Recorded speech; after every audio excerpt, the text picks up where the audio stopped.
नमस्कार दोस्तों।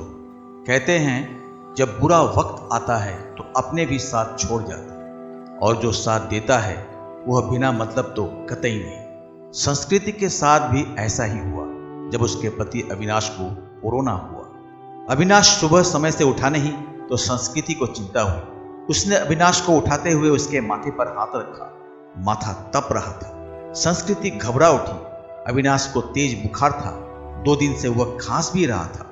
संस्कृति ने कल इसी वजह से उसे ऑफिस जाने से मना कर दिया था, मगर आज तेज बुखार भी था। उसने जल्दी से अविनाश को दवा खिलाकर माथे पर ठंडे पानी की पट्टी रखी।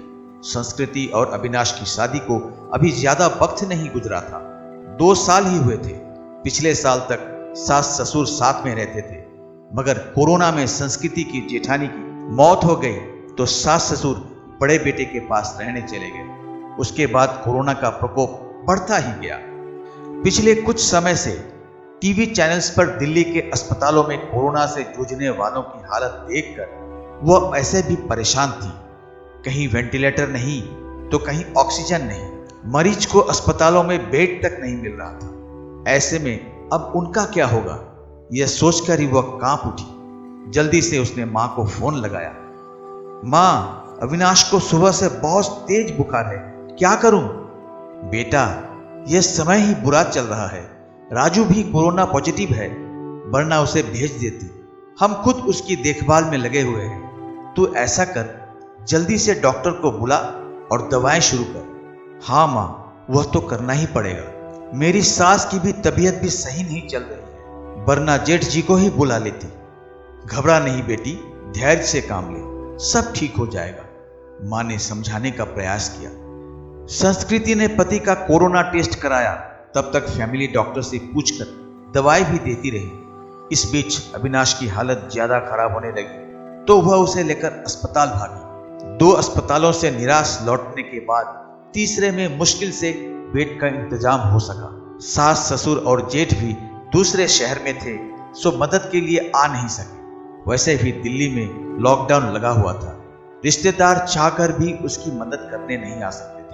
आस पड़ोस वालों ने कोरोना के डर से दरवाजे बंद कर लिए। तब संस्कृति ने अपने दोस्तों को फोन लगाया, पर सबने बहाने बना दिए। अकेली संस्कृति पति की सेवा में लगी हुई थी। अस्पताल में मरीजों की लंबी कतारों और मौत के तांडव के बीच किसी तरह संस्कृति खुद को बचाते हुए पति के लिए दौड़ भाग करने में लग गई। कभी दवा की पर्ची लेकर भागती तो कभी खाना लेकर, कभी डॉक्टर से गिड़गिड़ाती तो कभी थकार कर बैठ जाए। उसे कोरोना वार्ड में जाने की इजाजत नहीं थी। बाहर रिसेप्शन में बैठकर पति के ठीक होने की कामना करती रहती। उस पर पति की तबीयत अच्छी होने के बजाय बिगड़ती जा रही थी। उस दिन भी डॉक्टर ने पर्ची में कई दवाएं जोड़कर लिखी। वह दवाएं लेने गई, मगर जो सबसे जरूरी दवा थी वही नहीं मिली। अस्पताल में उसका स्टॉक खत्म हो चुका था। अब वह क्या करेगी? बदहवास सी वह अस्पताल के बेंच पर बैठ गई। बगल में ही परेशान सा एक युवक भी बैठा हुआ था। संस्कृति ने उसकी तरफ मुखातिब होकर पूछा, आप बता सकते हैं यह दवा मुझे कहाँ मिलेगी? मैं खुद यह दवा ढूंढ रहा हूँ, आसपास तो मिली नहीं।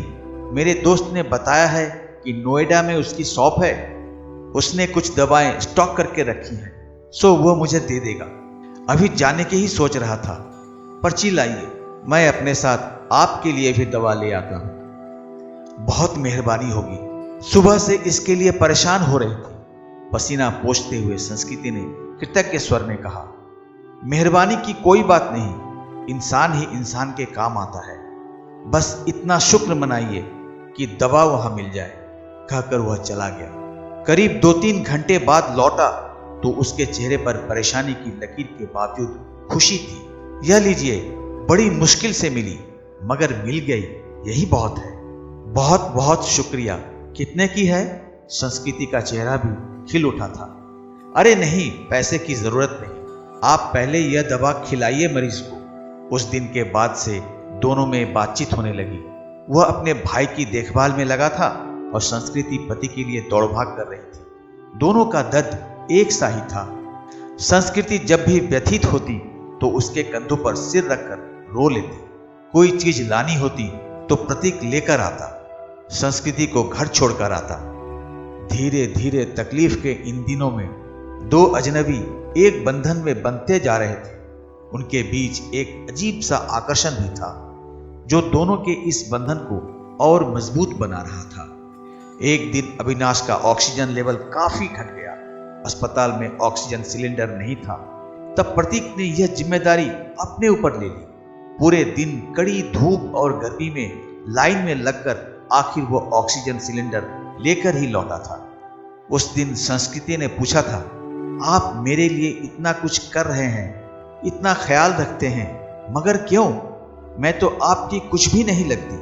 फिर बताओ ना, ऐसा क्यों कर रहे हो? पहली बात, हर क्यों का जवाब नहीं होता। और दूसरी बात, हम दोनों हम सफर नहीं है तो क्या हुआ, हम दर्द तो है ना। आपके दर्द को मैं बहुत अच्छे से महसूस कर सकता हूँ। आपकी तकलीफ देखकर मुझे दुख होता है। बस किसी भी तरह आपकी मदद करना चाहता हूँ। एक अनकहा सा मगर मजबूत साथ महसूस कर वह गमों के बीच में भी मुस्कुरा उठी थी। धीरे धीरे अविनाश की तबीयत और भी बिगड़ गई और उसको वेंटिलेटर पर रखना पड़ा। अस्पताल में वेंटिलेटर्स की भी कमी थी। कई वेंटिलेटर्स खराब हो गए। बदहवास से संस्कृति ने प्रतीक को फोन लगाया तो पता चला उसके भाई को भी कहीं और शिफ्ट करने की नौबत आ गई है।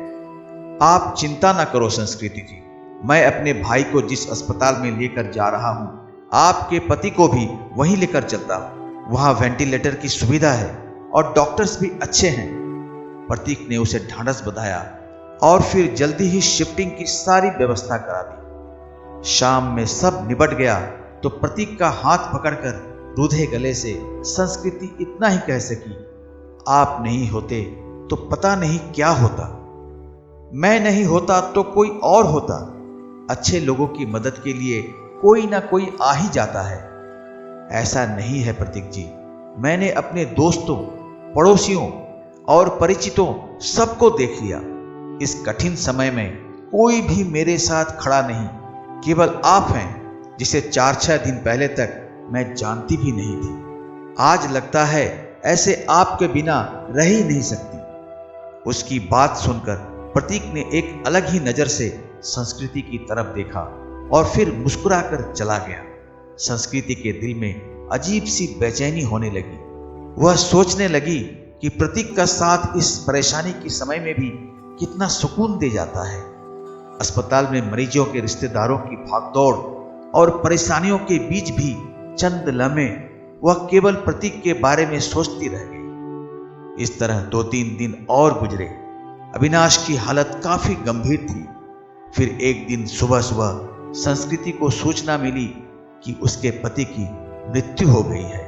एक पल में संस्कृति को लगा जैसे वह अधूरी रह गई, उसका सब कुछ छिन गया है। प्रतीक ने जितना हो सका उसे धैर्य बंधाया। कोरोना की वजह से वह पति के सब को घर भी नहीं ले जा सकती थी। लॉकडाउन लगा हुआ था, घर वालों का आना भी कठिन था। ऐसे में उसे समझ नहीं आ रहा था कि पति की अंतिम विदाई कैसे दे। इस वक्त भी प्रतीक ही उसके काम आया। मुश्किल की इस घड़ी में सबसे पहले उसने संस्कृति को शांत कराया, फिर उसके पति को स्मशान तक ले जाने का सही से इंतजाम कराया। संस्कृति के साथ वह स्मशान तक गया, फिर संस्कृति को उसके घर छोड़ने आया। संस्कृति लगातार रो रही थी, उसके हाथ पैर कांप रहे थे। प्रतीक समझ रहा था कि उसकी तबीयत खराब है, वह अकेली है, सो अपने खाने पीने को लेकर लापरवाह रहेगी तो और तबीयत खराब होगी। तब प्रतीक ने हाथ पैर धोकर और कपड़े बदलकर उसकी रसोई में प्रवेश किया और सबसे पहले चाय बनाई। संस्कृति के साथ खुद भी बैठकर उसने चाय पी। फिर संस्कृति को नहाने भेजकर खुद दाल चावल बनाने लगा। संस्कृति को खाना खिलाकर उसके लिए सब्जी, फल, दूध आदि का इंतजाम कर और सांत्वना देकर वह वापस लौट गया। 2-3 दिनों के बाद जब संस्कृति थोड़ी सामान्य हुई और पति की मौत के सदमे से उबरी तो उसे प्रतीक की याद आई। प्रतीक उसके लिए अपनों से बढ़कर बन चुका था, मगर उसे पता नहीं था कि वह कहाँ रहता है, क्या जॉब करता है। बस एक फोन नंबर था। उसने फोन मिलाया तो नंबर बंद आ रहा था। संस्कृति घबरा उठी। वह प्रतीक से संपर्क करना चाहती थी, मगर ऐसा हो न सका। 2-3 घंटे वह लगातार फोन ट्राई करती रही, मगर फोन बंद ही आ रहा था। अब उससे रहा नहीं गया। कुछ सोचकर वह उसी अस्पताल में पहुंची जहां उसके पति और प्रतीक का भाई एडमिट थे। वह रिसेप्शन एरिया में घूम घूम कर प्रतीक को खोजने लगी, क्योंकि अक्सर दोनों वहीं बैठे होते थे। फिर वह उसे खोजती हुई कैंटीन में भी गई। हर तरफ चक्कर लगा लिया, मगर प्रतीक कहीं नजर नहीं आ रहा था। थक कर वो वापस रिसेप्शन में आकर बैठ गई और सोचने लगी, अब क्या करें। तभी उसे वह नर्स नजर आई जिससे संस्कृति की जान पहचान हो गई थी। संस्कृति के पति की देखभाल वही नर्स करती थी। संस्कृति उसे अक्सर अम्मा कहकर पुकारा करती। नर्स ने प्रतीक को भी उसके साथ कई बार देखा हुआ था। संस्कृति दौड़कर नर्स के पास गई।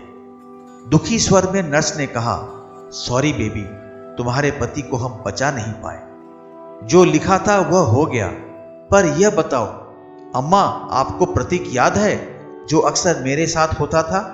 उसके भाई का इलाज चल रहा था। हाँ बेबी, उसके भाई की भी तो मृत्यु हो गई। वह खुद भी एडमिट है, उसे भी कोरोना है। और जानती हो बेबी, वह तेरे पति वाले बेड पर ही है, बेड नंबर 125। सच अम्मा, आप उसे पहचानती हो ना? हाँ बेबी, पहचानती हूं। तेरी बहुत हेल्प करता था, पर अब उसकी हेल्प करने वाला कोई नहीं, अकेला है वह। मैं हूं ना अम्मा, अब उसके लिए किसी भी चीज की जरूरत पड़े तो मुझे बताना, मैं उसके अटेंडेंट के रूप में अपना नाम लिखवा देती हूं। ठीक है बेबी, मैं बताती हूं तुझे। इसके बाद संस्कृति पूरे मन से प्रतीक की सेवा में लग गई। उसके लिए घर का खाना, फल, दवाएं वगैरह लेकर आना, उसकी हर जिम्मेदारी अपने ऊपर लेना, डॉक्टरों से उसकी तबीयत की हर वक्त जानकारी लेते रहना जैसे काम वह पूरे उत्साह से कर रही थी। इस बीच प्रतीक की हालत बिगड़ी और उसे आईसीयू ले जाने की जरूरत पड़ गई। इसके लिए अस्पताल के क्लर्क ने उसके आगे एक फॉर्म बढ़ाया। उसमें मरीज के साथ क्या संबंध है यह लिखकर हस्ताक्षर करना था। संस्कृति कुछ पलों के लिए सोचती रही कि वह क्या लिखे। फिर उसने उस खाली जगह पर पत्नी लिखकर साइन कर दिया। क्लर्क को कागज थमाकर वह खुद में ही मुस्कुरा उठी। 2-3 दिन आईसीयू में रहकर प्रतीक की हालत में सुधार शुरू हुआ और उसे कोविड वार्ड में वापस शिफ्ट कर दिया गया। 7-8 दिनों तक लगातार सुधार होने और रिपोर्ट नेगेटिव आने के बाद उसे डिस्चार्ज भी कर दिया गया। इतने दिनों तक संस्कृति ने भी अपना खाना पीना और नींद भूलकर दिन रात प्रतीक की सेवा की थी। डिस्चार्ज वाले दिन वह बहुत खुश थी। उसने सीधा अपने घर के लिए कैब बुक किया और प्रतीक को अपने घर ले आई। प्रतीक ने टोका तो संस्कृति ने थोड़े शरारती अंदाज में जवाब दिया, मैंने फॉर्म में एक जगह यह लिखकर साइन किया है कि मैं तुम्हारी पत्नी हूं और इसलिए अब मेरा और तुम्हारा घर अलग अलग नहीं बल्कि एक ही होगा। मगर संस्कृति, लोग क्या कहेंगे? लोगों का क्या है प्रतीक? जब मुझे जरूरत थी तो क्या लोग मेरी मदद के लिए आगे आए थे? नहीं ना। उस वक्त तुमने मेरा साथ दिया, अब मेरी बारी है, इसमें गलत क्या है? तुम थोड़े ठीक हो जाओ, फिर सोचेंगे कि क्या करना है। संस्कृति ने अपना फैसला सुना दिया। करीब 10 दिन संस्कृति ने जी भरकर प्रतीक का ख्याल रखा। हर तरह से उसकी सेहत पहले की तरह बनाने और खुश रखने का प्रयास करती रही। संस्कृति एक संयुक्त परिवार से संबंध रखती थी। ससुराल में धन संपत्ति की कमी नहीं थी। यह घर भी पति के बाद उसके नाम हो चुका था। पति ने उसके लिए काफी संपत्ति और गहने भी छोड़ गए थे। बस एक हमसफर की कमी थी जिसे प्रतीक पूरा कर सकता था। उस दिन शाम में संस्कृति ने प्रतीक के हाथों को थामकर कहा, जो बात मैंने अनजाने ही उस फॉर्म में लिखा, क्या हम उसे हकीकत का रूप नहीं दे सकते? क्या मैं तुम्हें अपने हमदर्द के साथ साथ एक हमसफर के रूप में भी स्वीकार हूं? मुझे लगता है संस्कृति कि अब यह बात कहना फजूल है। मतलब यह कि तुम ऑलरेडी मेरी हमदर्द और हमसफर बन चुकी हो। हम हमेशा साथ रहेंगे। तुमसे बढ़कर कोई और मेरा ख्याल नहीं रख सकता। कहकर प्रतीक ने संस्कृति को गले से लगा लिया। तो दोस्तों, ये थी आज की कहानी। मिलते हैं अगली वीडियो में एक नई कहानी के साथ।